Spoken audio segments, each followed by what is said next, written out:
What do we mean by supporting normal? Think about when you go in for your annual physical. They measure your height, weight, blood pressure.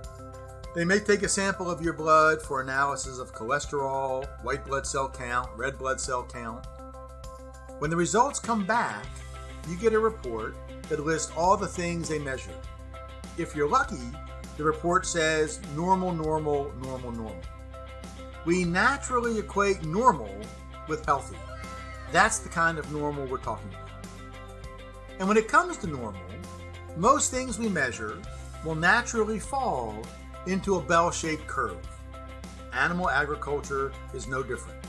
Whether it's dairy cattle, beef cattle, pigs, or chickens, we can measure weight for age, efficiency of milk production, or number of eggs produced by laying hens per pound of feed, and we'll get a bell curve distribution.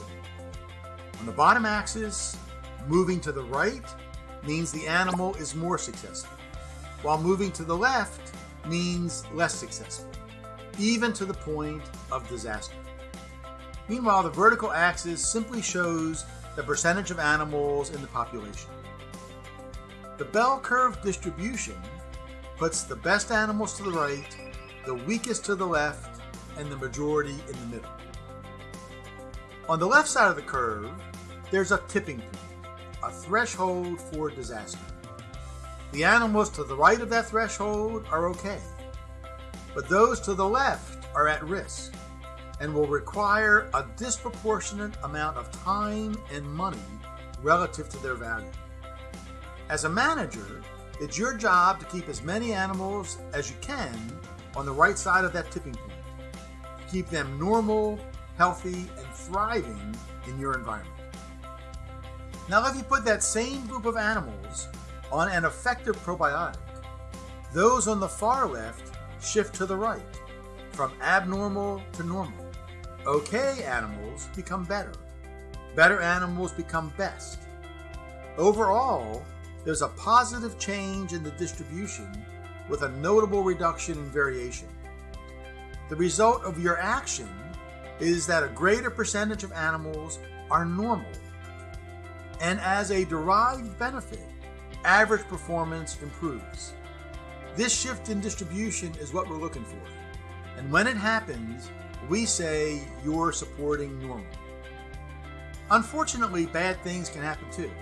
Things like bad weather, bad feed, disease challenges, or poor management. Any and all of these can put more animals at risk. However, when the animals are on an effective probiotic and the bad things happen, you have a much better chance of keeping every animal safely on the right side of that tipping point. Many people think that normal is synonymous with average, but it's not.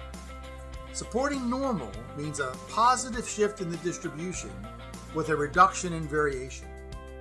Normal curves tell you a lot about the entire group of animals and what you've done to support them.